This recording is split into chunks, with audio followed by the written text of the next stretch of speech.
आज हम पढ़ेंगे क्लास 12 फिजिक्स का चैप्टर नंबर 3 जिसका नाम है करंट इलेक्ट्रिसिटी। तो हम स्टार्ट करते हैं इसको। इससे हम कुछ रिलेटेड बेसिक कॉन्सेप्ट समझ लेते हैं आज। इलेक्ट्रिक करंट क्या होता है? The rate of flow of charge in any electrical circuit is the measure of electric current in that circuit. तो उसने क्या बोला कि the rate of flow of charge in any circuit is called the electric current of the circuit. या फिर दूसरी तरीके से हम इसको डिफाइन कर सकते हैं, द चार्जेस फ्लो पर second in any circuit is called electric current present in the circuit. मतलब किसी भी सर्किट में जो इलेक्ट्रिक करंट होता है वो क्या होता है कि चार्जेस फ्लो पर सेकंड, मतलब एक सेकंड में कितने चार्ज फ्लो हो रहा है उस सर्किट से, उस सर्किट का एक फिक्स क्या होगा, एरिया होगा जो हमें दिया हुआ होगा, और उससे जितना चार्ज पर सेकंड फ्लो होगा उसी को हम उस सर्किट में क्या कहेंगे, बहने वाली करंट कह देंगे कि इस सर्किट में इतनी करंट फ्लो हो रही है। तो इसको हम आई से डिनोट करते हैं करंट को। करंट इक्वल टू क्या होता है, क्यू अपॉन टी, यानी कि चार्ज पर टाइम। तो ये चार्ज हो गया, देखो चार्ज का यूनिट कूलाम होता है और टाइम का यूनिट सेकंड होता है। तो ये जो इलेक्ट्रिक करंट है इसका यूनिट ही बन जाएगा कूलाम पर सेकंड, या फिर एक यूनिट इसका और याद रखना है एम्पियर। देखो जो इलेक्ट्रिक करंट है 7 फंडामेंटल क्वांटिटी हमारे पास फिजिक्स में होती है, उसमें से इलेक्ट्रिक करंट भी एक क्वांटिटी होती है, इसलिए उसका जो यूनिट है एम्पियर है। और जो उसका डायमेंशन है इलेक्ट्रिक करंट का वो सिर्फ इसी तरीके से ए लिखा जाता है, या फिर इसको कुछ इस तरीके से लिख सकते हैं। देखो आप M0 L0 T0 और ए, इस तरीके से। तो ये क्या हो गया, इलेक्ट्रिक करंट का जो है डायमेंशन हो गया, ये इलेक्ट्रिक करंट की यूनिट हो गई, और ये इसका यूनिट, ये भी इसका क्या है, यूनिट है इलेक्ट्रिक करंट का। तो ये एसआई यूनिट की बात करी हमने। अब देखो Q बराबर एन ही होता है, ये क्वांटाइजेशन वाला कॉन्सेप्ट है। क्वांटाइजेशन वाले कॉन्सेप्ट से Q इक्वल टू एन के बराबर आ जाता है। तो Q की जगह हम एन इंटू ई रख सकते हैं। एन क्या है, नंबर ऑफ इलेक्ट्रॉन्स, और ई क्या है, इलेक्ट्रॉनिक चार्ज, यानी कि इलेक्ट्रॉन पे कितना चार्ज प्रेजेंट होता है। अब बात क्या कर रहे हैं, देखो electric current is a scalar quantity. Electric current क्या है, एक स्केलर क्वांटिटी है। तो ध्यान रखना है इलेक्ट्रिक करंट क्या होता है, किसी भी सर्किट में पर सेकंड में जितना भी चार्ज फ्लो हो उसको हम कहेंगे कि उस सर्किट से जो रिलेटेड है इलेक्ट्रिक करंट इतने एम्पियर है। Since we use arrow in electric circuit but it is not direction of flowing current. ध्यान रखना है, क्या बोल रहे हो, हम जबकि इलेक्ट्रिक सर्किट में क्या करते हैं, एरो रिप्रेजेंट करते हैं इलेक्ट्रिक करंट को दिखाने के लिए, लेकिन क्या बोल रहा है, it is not direction of flowing current, ये उस करंट के फ्लो होने की डायरेक्शन नहीं है। देखो क्या बोल रहा है, इलेक्ट्रिक सर्किट में हम क्या करते हैं, एरो रिप्रेजेंट करते हैं करंट को दिखाने के लिए, but it is not direction of flowing current. वो जो डायरेक्शन दिखाते हैं वो करंट की डायरेक्शन नहीं है, it is just the direction of flow of positive charge. ये किस चीज की डायरेक्शन को शो करेगा कि पॉजिटिव चार्ज किस डायरेक्शन में फ्लो हो रहा है। तो इस बात का भी यहाँ पे ध्यान रखना है। अब एग्जांपल ले लेते हैं, देखो इससे रिलेटेड, मतलब हमें क्या यहाँ पे क्या प्रूफ करना है कि electric current is a scalar quantity. तो उसका छोटा सा एक प्रूफ है कि इलेक्ट्रिक करंट स्केलर क्वांटिटी किस प्रकार से होगी। देखो if current is vector quantity the vector will be in part OC. देखो क्या बोल रहे हैं, यहाँ पे एक फिगर दे रखा है, इस फिगर में ए ओ पार्ट में एक करंट आ रही है, समझो 8 एम्पियर की। इसी तरीके से बी ओ पार्ट में करंट आ रही है 6 एम्पियर की। देखो ठीक होगी बात। अब देखो तो ओसी पार्ट में करंट कितनी होनी चाहिए, 14 एम्पियर होनी चाहिए। अगर ये क्या स्केलर क्वांटिटी होगी, अगर स्केलर क्वांटिटी होगी इसमें क्या होनी चाहिए, 14 एम्पियर की करंट होनी चाहिए। और अगर इलेक्ट्रिक करंट वेक्टर क्वांटिटी है तो हम इन दोनों, जो भी ये करंट बह के आ रहा है इस पॉइंट ओ पे, यहाँ पे जंक्शन है, तो दोनों करंट मिल जाएंगे इस पॉइंट ओ पे और आगे को बढ़ जाएंगे। अगर ये वेक्टर क्वांटिटी होगी तो इन दोनों का रिजल्टेंट 14 ना कि कुछ और आएगा। देखो किस फॉर्मूले से आएगा, root A square plus B square plus 2ab cos theta, एक फॉर्मूला था रिजल्टेंट मैग्नीट्यूड का, resultant magnitude of two vector which are inclined at some angle theta. Theta की जगह यहाँ पे 90 हो गया, तो ये A square B square 2ab cos theta हो गया। अब देखो हमने यहाँ पे क्या करा, ए की जगह 8 एम्पियर रख दिया, इस बी की जगह 6 एम्पियर रख देंगे, तो ये इस तरीके से सॉल्व होगा। cos 90 जीरो होता है, तो आंसर क्या आ गया, 10 एम्पियर। कहने का मतलब क्या है, ओसी पार्ट में जो है करंट वो कितनी होनी चाहिए, 10 एम्पियर होनी चाहिए। कब, अगर यहाँ पे करंट क्या है, वेक्टर क्वांटिटी होगी। लेकिन यहाँ पे करंट वेक्टर क्वांटिटी नहीं है, but experiment shows that current in the part OC will be 14 ampere. लेकिन जो एक्सपेरिमेंट है, एक्सपेरिमेंटली जो देखा गया, मतलब इस तरीके से हमने क्या करा, एक्सपेरिमेंट बनाया, समझो एक सेटअप बनाया, उस सेटअप में इधर 6 एम्पियर की करंट फ्लो करवाई, इस तरफ 8 एम्पियर की, और इधर को जो मेजर किया गया है इस वाले पॉइंट पे, इस वाली सर्किट में ओसी पार्ट में जो करंट मेजर किया गया वो 14 एम्पियर था। ये एक्सपेरिमेंट्स क्या करते हैं, ऐसा शो करते हैं। तो इस बात का भी यहाँ पे ध्यान रखना है। इसलिए यहाँ से इस एग्जाम्पल से एक बात साफ हो जाती है कि इलेक्ट्रिक करंट क्या है, स्केलर क्वांटिटी है, ना कि वेक्टर क्वांटिटी। कैसे समझ में आ गई होगी बात, अगर वेक्टर क्वांटिटी होती तो ओसी पार्ट में जो करंट वो है इतनी आनी चाहिए थी, 10 ampere, but it is a scalar quantity, therefore OC part में जो है वो करंट कितनी आएगी, नॉर्मली अलजेब्रिक सम करके 8 + 6 14 एम्पियर आ जाएगी। Therefore electric current is a scalar quantity. इस बात का भी यहाँ पे ध्यान रखना है।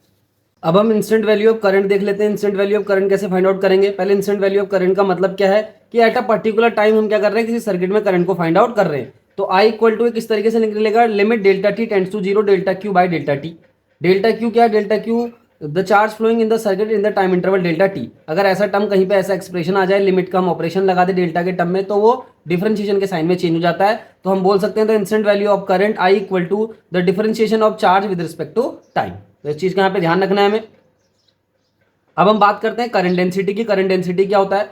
तो द करंट डेंसिटी किस तरीके से डिफाइन हो जाएगी? देखो, the electric current passing through circuit normally per unit area at any point is called current density. Current density का जो टर्म है वो सबसे पहले एक पॉइंट के रिस्पेक्ट में हम क्या करते हैं, उसको डिफाइन करते हैं। मतलब किसी सर्किट के किसी एक पॉइंट पे हम करंट डेंसिटी को जनरली डिफाइन करते हैं, वो भी पर यूनिट एरिया में। और भी एक चीज और ध्यान रखनी है यहाँ पे, जो करंट है वो सरफेस से नॉर्मल जाना चाहिए कुछ इस तरीके से। देखो, ये सरफेस से मान लो इससे जो है वो करंट जा रहा है नॉर्मली ऊपर की तरफ, यानी कि परपेंडिकुलर जा रहा है सर्किट सरफेस से करंट। तो इस केस में जो करंट डेंसिटी का फॉर्मूला बनता है J equal to I upon A बन जाता है। या फिर अगर हम बोले करंट की बात करें, यहाँ से आई निकाले तो I equal to J into ए हो जाएगा। किस केस में? इस केस में बात ये हो रही है। अगर हम करंट कुछ इस तरीके से फ्लो करवाएं, देखो करंट मान लो कुछ इस तरीके से फ्लो हो रहा है, इस तरीके से। अब ये क्या चीज है, इसको भी थोड़ा ऐसे कर देते हैं सही से, ठीक हो गया। ये करंट इस तरीके से फ्लो हो रहा है। कैसे फ्लो हो रहा है? देखो यहाँ पे नॉर्मल खींच देते हैं, ये इस तरीके से। इस क्या करें हमने, इस पॉइंट पे नॉर्मल खींच दिया, तो ये नॉर्मल क्या है, यहाँ पे देखो थीटा एंगल बना रहा है, ये थीटा एंगल है। यहाँ पे जो छोटा सा है ये भी क्या है, थीटा एंगल है। अगर मान लो करंट जो है सर्किट में फ्लो हो रहा है, किसी सरफेस से जो करंट फ्लो हो रहा है वो नॉर्मल से क्या, देखो ये नॉर्मल है, इस नॉर्मल से ये थीटा एंगल बना रहा है, तो करंट जो है वो इस डायरेक्शन में, देखो ये वाली एरो, ये वाला एरो जो है वो करंट को दिखा रहा है। और जो नॉर्मल है वो इस सरफेस पे, इस पॉइंट पे जो है वो इस तरीके से, मतलब ये वाला नॉर्मल है और ये करंट की डायरेक्शन है, दोनों के बीच में थीटा एंगल है। अगर ऐसा हो जाता है कि करंट की डायरेक्शन के बीच में और सरफेस से जो नॉर्मल जा रहा है उसके बीच में थीटा एंगल हो जाए, इस केस में जो करंट अगर हम फाइंड आउट करते हैं तो जे डॉट ए निकल के आ जाती है। जे क्या हो गई यहाँ पे, करंट डेंसिटी हो गई। किसी एक पॉइंट पे, हम किसी एक पॉइंट की बात कर रहे हैं करंट डेंसिटी के लिए, तो क्या होता है, करंट डेंसिटी हमेशा किसी भी एक पॉइंट के रिस्पेक्ट में है, उसको हम क्या करते हैं, डिफाइन करते हैं। तो जे हो गया करंट डेंसिटी डॉट ए। जे क्या, एक वेक्टर क्वांटिटी, यानी कि करंट डेंसिटी एक वेक्टर क्वांटिटी है। ये एरिया एलिमेंट हो गया, ये भी एक वेक्टर क्वांटिटी की तरह यहाँ पे हम इंटरप्रेट इसे करेंगे। तो इसको हम इस तरीके से भी लिख सकते हैं। देखो आई इक्वल टू क्या हो जाएगा, जे ए कॉस थीटा। हमने क्या करा भाई, यहाँ पे हमने फॉर्मूला लगाया vector A dot vector B का, जो होता है ए बी कॉस थीटा। तो ध्यान रखना ये थीटा एंगल क्या है, थीटा एंगल करंट की डायरेक्शन और उसी पॉइंट पे, एक सरफेस के उस पॉइंट पे, जिस पॉइंट पे हम करंट डेंसिटी फाइंड आउट करना चाहते हैं, उस पॉइंट पे नॉर्मल और करंट के बीच का एंगल ये थीटा रिप्रेजेंट यहाँ पे कर रहा है। ठीक हो गई बात। It is a vector quantity. किसकी बात हो रही है यहाँ पे, जे की बात हो रही है, करंट डेंसिटी की बात हो रही है। ये एक वेक्टर क्वांटिटी है। Direction is same as a flow of positive charge. ध्यान रखना है, जो करंट डेंसिटी की जो डायरेक्शन होती है वो पॉजिटिव चार्ज के फ्लो के डायरेक्शन के साथ होती है, यानी कि जैसे पॉजिटिव चार्ज फ्लो का जिस डायरेक्शन में, उसी डायरेक्शन में क्या होगा, करंट डेंसिटी की भी डायरेक्शन होगी। अगर हम बात करें यूनिट की करंट डेंसिटी की, कैसे निकलेगी, एम्पियर पर मीटर स्क्वायर। देखो यहाँ पे क्या, ampere per metre square. Ampere कहाँ से आया भाई, ये करंट की यूनिट हो गई एम्पियर और ये एरिया हो गया मीटर स्क्वायर। तो ampere per metre square current density का क्या है, यूनिट हो गया। और डायमेंशन निकालेंगे इसका अगर हम, तो आई का डायमेंशन ए होता है, इसका डायमेंशन, एरिया का डायमेंशन L2 होता है। तो कुल मिला के L-2 और ए हो जाएगा। इस तरीके से करंट डेंसिटी का डायमेंशन भी निकल जाएगा। अब हम बात करते हैं flow of electron through metals, mobility of electrons and drift velocity. ये दो तीन चीजें हम यहाँ पे जानेंगे कि किसी मेटल से फ्लो ऑफ इलेक्ट्रॉन किस तरीके से होता है, मोबिलिटी ऑफ इलेक्ट्रॉन से हम क्या समझते हैं, and drift velocity. Whenever free electron density is high in the metal, मान लो किसी समय वाला फ्री इलेक्ट्रॉन डेंसिटी मेटल में हाई है, this free electron act as a gas molecule in a container. ये फ्री इलेक्ट्रॉन किसी मेटल के अंदर, जो फ्री इलेक्ट्रॉन होते हैं वो किस तरीके से बिहेव करते हैं, जैसे किसी कंटेनर के अंदर अगर हम गैस मॉलिक्यूल रख दें, तो गैस मॉलिक्यूल कंटेनर के अंदर जिस तरीके से बिहेव करते हैं, उसी तरीके से फ्री इलेक्ट्रॉन भी क्या करते हैं, एक मेटल के अंदर क्या करते हैं, बिहेव करते हैं। Then it is called electron gas. ध्यान रखना है, मेटल के अंदर जो फ्री इलेक्ट्रॉन होते हैं उनको हम इलेक्ट्रॉन गैस के नाम से भी जानते हैं।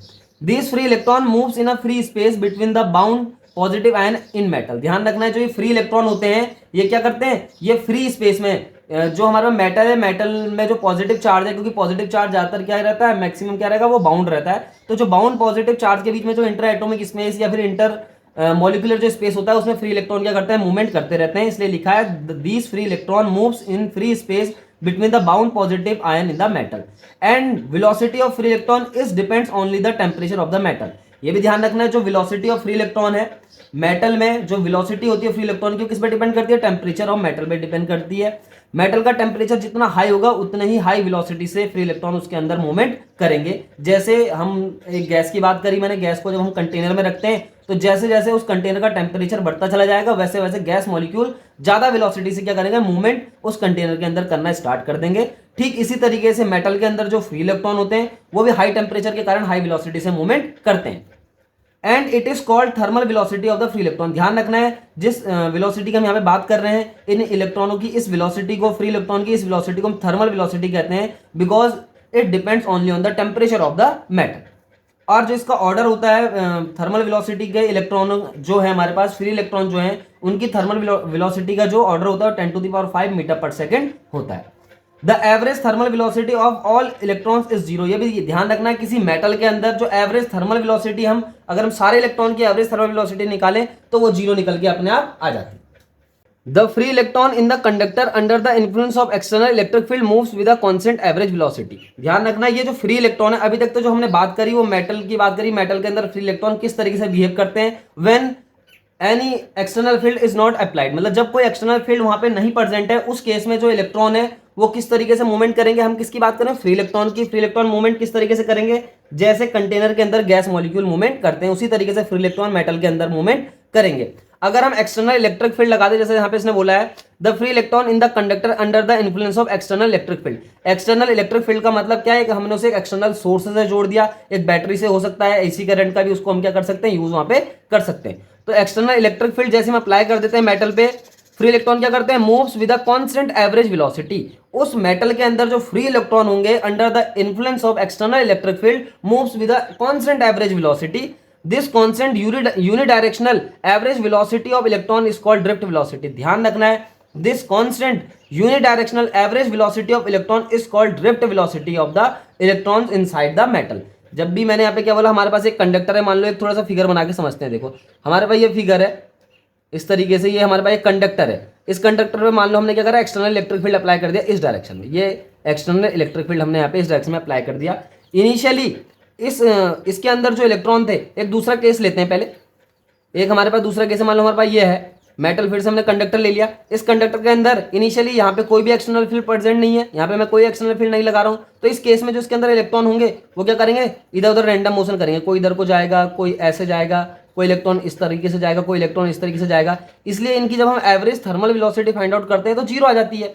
लेकिन जैसे ही external field, electric field apply हो जाता है कंडक्टर के ऊपर, तो इलेक्ट्रॉन क्या करते हैं, इस इलेक्ट्रिक फील्ड के ठीक अपोजिट डायरेक्शन में मूवमेंट करना स्टार्ट कर देते हैं। और जो ये मूवमेंट करते हैं ये एवरेज कांस्टेंट वेलोसिटी से मूवमेंट करना स्टार्ट करते हैं। और ध्यान रखना है यहाँ पे एक वर्ड और आया था यूनिडायरेक्शनल।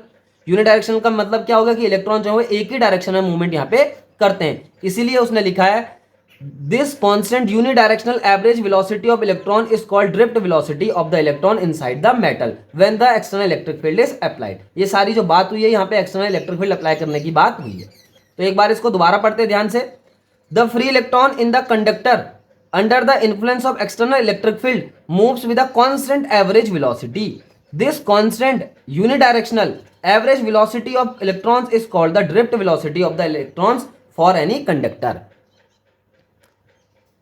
द ड्रिफ्ट वेलोसिटी पर unit electric field is called mobility of the electron. इस चीज का भी ध्यान रखना है, अगर हम ड्रिफ्ट वेलोसिटी की बात कर रहे हैं पर unit electric field is called mobility of the electron. इसको म्यू ई से रिप्रेजेंट कर देते हैं। इसी के बोलेंगे mobility of the electron is equal to the mod of V D by E. अब ये मॉड ऑफ वी डी क्या है, वी डी यहाँ पे ड्रिफ्ट वेलोसिटी है, इलेक्ट्रॉनों की ड्रिफ्ट वेलोसिटी के लिए यहाँ पे इसे यूज कर रखा। मॉड इसलिए लगा रखा है बिकॉज हमें यहाँ पे कोई भी नेगेटिव साइन वेलोसिटी का नहीं लेना है। अगर हम यूनिट की बात करें इस मोबिलिटी ऑफ इलेक्ट्रॉन्स की तो किस तरीके से निकल के आएगी, सबसे पहले इसकी यूनिट देखते हैं। ये वी डी है, वेलोसिटी है, इसका यूनिट मीटर पर सेकंड होता है। इसी तरीके से ये इलेक्ट्रिक फील्ड है, इलेक्ट्रिक फील्ड का भी यूनिट निकाल देंगे हम। कहां से निकल के आता है इलेक्ट्रिक फील्ड का यूनिट, इलेक्ट्रिक फील्ड का जो यूनिट है वो यहाँ से भी निकल के आ सकता है, F/Q से भी निकल के आ सकता है, और भी फॉर्मूले से यहाँ पे निकल के आ सकता है। तो यहाँ पे जो है हमने मोबिलिटी ऑफ इलेक्ट्रॉन का एक यूनिट बना रखा है जिसको बोला है मीटर स्क्वायर पर वोल्ट पर सेकंड। इस इलेक्ट्रिक फील्ड को क्या करा उन्होंने, पोटेंशियल से क्या करा है, रिलेशन बना रखा है। अब देखो पहले ध्यान रखते हैं E equal to V equal to E D, एक रिलेशन ये भी होता है। क्या पोटेंशियल और इलेक्ट्रिक फील्ड के बीच का क्या है, रिलेशन है, V equal to E into D. अब यहाँ पे इलेक्ट्रिक फील्ड की डायमेंशन निकाली यानी कि यूनिट निकाली इन्होंने, तो यूनिट कैसे निकलेगी, वोल्ट पर मीटर हो जाएगी क्योंकि डी डिवाइड में चला जाएगा इधर। तो इलेक्ट्रिक फील्ड की जो यूनिट होगी वोल्ट पर मीटर। तो वोल्ट पर मीटर यहाँ पे अप्लाई करिए, इसलिए इसका जो यूनिट है मोबिलिटी ऑफ इलेक्ट्रॉन का वो मीटर स्क्वायर पर वोल्ट पर सेकंड निकल के आ गया। इसी हिसाब से हम डायमेंशन बना सकते हैं। मीटर स्क्वायर है, देखो ये डिस्टेंस है, डिस्टेंस के लिए हम क्या करते हैं भाई, एल लेते हैं यानी कि लेंथ ले लेते हैं। ये वोल्ट है, इस वोल्ट को भी हम अप्लाई करेंगे, इस तरीके से सेकंड को भी अप्लाई करेंगे, सारे रखेंगे तो हमारे पास डायमेंशन जो है वो मोबिलिटी ऑफ इलेक्ट्रॉन का m-1 T2 और A अपने आप निकल के आ जाएगा। तो ये जब आप करेंगे तो आपको जनरली से ये बात समझ में आ जाएगी। अब हम देख लेते हैं relation between drift velocity and the current density. Drift velocity जिसको हम वीडी से रिप्रेजेंट कर रहे हैं, ये है ड्रिफ्ट वेलोसिटी जिसको हम वीडी से रिप्रेजेंट करते हैं, एंड करंट डेंसिटी जिसको हम जे से हमने रिप्रेजेंट किया, उनके बीच में रिलेशन फाइंड आउट कर लेते हैं। Suppose an electric field is applied across the end of conductor by which electron moves with drift velocity VD. मान लो हमारे पास एक कंडक्टर ये दे रखा है, इस पे हमने एक एक्सटर्नल इलेक्ट्रिक फील्ड अप्लाई कर दिया, तो एक्सटर्नल इलेक्ट्रिक फील्ड के ठीक अपोजिट डायरेक्शन में इलेक्ट्रॉन क्या करेंगे, मूवमेंट करने स्टार्ट कर देंगे, वो भी वीडी ड्रिफ्ट वेलोसिटी से। जो ये वीडी ड्रिफ्ट वेलोसिटी होता है ये एवरेज कांस्टेंट और यूनि डायरेक्शनल वेलोसिटी होता है, इस चीज का भी ध्यान यहाँ पे रखना है। अगर हम बात करें करंट की, तो current equal to Q by T होता है, तो करंट का फॉर्मूला लिख दिया जनरली हमने। लेट द एरिया, मान लो इस कंडक्टर का जो एरिया है उसको हमने ए कंसीडर कर दिया, and the number of electron per unit volume is N. और हमने एक चीज और कंसीडर करी है कि number of volume per unit volume, number of electron per unit volume is N. The number of electron passing through area A per second N A V D. अब इसने क्या बोला भाई कि एरिया ए से जाने वाले नंबर ऑफ इलेक्ट्रॉन वो भी पर सेकंड कितने होंगे, एन ए वी डी। अब ये एन ए वी डी कहां से आया होगा, इसको भी जनरल से हम समझ लेते हैं। देखो बहुत आसान सी बात है। अब ए तो यहाँ पे एरिया के लिए डिफाइन कर दिया उसने। अब वीडी क्या है, पर सेकंड की बात करें तो एक सेकंड में जितनी वेलोसिटी होती है, देखो अगर हम बात करें वेलोसिटी निकालने की बात करें तो वेलोसिटी इक्वल टू क्या होता है, देखो velocity equal to distance upon time होता है जनरली। अब अगर हम वीडी निकालेंगे तो डिस्टेंस तो ठीक है भाई, और टाइम क्या हो गया, देखो टाइम को 1 सेकंड बोला इसने पर सेकंड, यानी कि 1 सेकंड की बात करी तो वीडी किसके बराबर हो जाएगा, डिस्टेंस के बराबर हो जाएगा। तो इसलिए यहाँ पे वीडी जो है एज अ लेंथ यानी कि एज अ डिस्टेंस की तरह यूज हो रहा है। तो ये लेंथ हो गया, ये एरिया हो गया, तो लेंथ इंटू एरिया क्या हो जाएगा, वॉल्यूम निकल जाएगा। अब यहाँ पे इसने क्या बोला था, number of electron per unit volume, per unit volume में नंबर ऑफ इलेक्ट्रॉन एन है, तो टोटल वॉल्यूम तो इतना है इसका, पर सेकंड के लिए हो रहा है ये वॉल्यूम। टोटल वॉल्यूम कितना है, ए इंटू वी डी, तो टोटल वॉल्यूम में नंबर ऑफ इलेक्ट्रॉन कितने हो जाएंगे भाई, एन ए वी डी हो जाएंगे। तो ये जनरल सी बात हो गई। अगर हम बात करें टाइम टी की, टाइम टी में नंबर ऑफ इलेक्ट्रॉन कितने पास होंगे इस सरफेस से, तो वो निकल के आ जाएगा N A V D into time को भी यहाँ पे मल्टीप्लाई कर देंगे, तो ये हो गया the number of electron passing through the surface of conductor is given by N A V D into T. अब हम Q की बात करें तो Q का फॉर्मूला हमें पता है अच्छे से, क्वांटाइजेशन का एक कॉन्सेप्ट है, उससे क्या है Q का formula, number of electron into electronic charge, इस तरीके से होता है। नंबर ऑफ इलेक्ट्रॉन जो है वो यहाँ पे ये रखे जाएंगे टोटल, क्योंकि हम क्या है एक वॉल्यूम में नंबर ऑफ इलेक्ट्रॉन देख रहे हैं, तो ये total number of electron in a volume in time interval delta T, यानी कि टाइम इंटरवल टी। ठीक, तो N A V D into T हो गया, ये ई हो गया, ये N E A V D हो गया। देखो क्या हो गया, N E A V D, और ये जो टी था इस टी को यहाँ क्या करेंगे, उसको अपॉन में ले गए इस क्यू के साथ, इस तरीके से हुआ क्या यहाँ पे एक्चुअल में। देखो ये जो टी है इस टी को इसके साथ अपॉन में चले गया क्यू अपॉन टी, और क्यू अपॉन टी अगर आपको अच्छे से याद होगा तो ये करंट होता है। आई इक्वल टू क्या होता है, क्यू अपॉन टी होता है, तो क्यू अपॉन टी की जगह पे आई रख दे, तो I equal to N E A V D हो गया। अब इस ए को भी यहाँ अपॉन में ले गए, तो ए को जैसे अपॉन में ले गए तो आई अपॉन ए क्या बन जाता है भाई, करंट डेंसिटी जे, तो J equal to N E V D. हमने यहाँ पे क्या करा, करंट डेंसिटी जे और drift velocity of the electron के बीच में एक रिलेशन यहाँ पे फाइंड आउट कर लिया।